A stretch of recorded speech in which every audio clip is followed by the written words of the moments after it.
Hello friend, welcome to my channel. আমি doctor Chandrakant.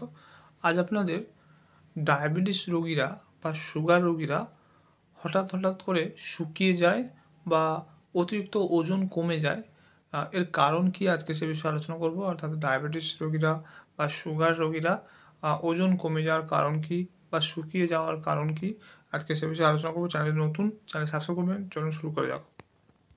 অর্থাৎ diabetes রোগীরা বা সুগার রোগীদের ওজন কমে যায় বা শুকিয়ে যায় এবং আনএক্সপ্লেন ওয়েট লস, অর্থাৎ খুব বেশি পরিমাণে ওয়েট লস হয়। তো 1 নম্বর হচ্ছে গ্লুকোজের ব্যবহার পর্যাপ্ত পরিমাণে না হওয়া। এরপর হচ্ছে শক্তি উৎপাদনের জন্য চর্বি বা পেশি ভাঙা, অর্থাৎ চর্বি বা পেশি ভেঙে শক্তি উৎপাদন হয়, কারণ গ্লুকোজ থেকে তখন শক্তি আসতে পারে না। তখন শরীরে সঞ্চিত শক্তি চর্বি এবং মাসেল থেকে জমা হওয়া শক্তি থেকে ভাঙতে শুরু করে। এরপর হচ্ছে অতিরিক্ত প্রস্রাব, অর্থাৎ রক্তে খুব বেশি গ্লুকোজ জমে গেলে সেটা কিডনি প্রস্রাবের মাধ্যমে বার করে দেয়। এক্ষেত্রে শরীর থেকে প্রচুর পরিমাণে ক্যালোরি এবং জল বেরিয়ে যায়, যে কারণে ওজন কমে।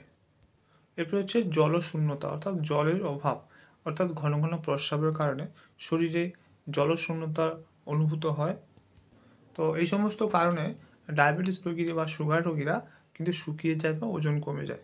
যদি এরকম খুব বেশি শুকিয়ে যায়, তাহলে এন্ডোক্রিনোলজিস্ট কিংবা ডায়াবেটোলজিস্ট সঙ্গে কনসাল্ট করতে হবে।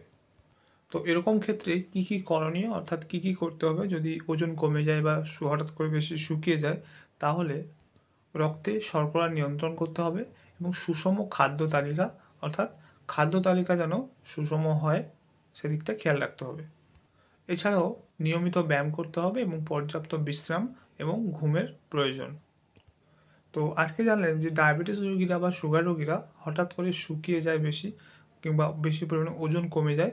তো ঠিক কী কী কারণে কমে এবং এর প্রতিকার কি, আজকে সেটা জানলেন। তো আজকের ভিডিও এই পর্যন্ত। চ্যানেল নতুন, চ্যানেল সাবস্ক্রাইব করবেন, লাইক করবেন। Thank you for watching.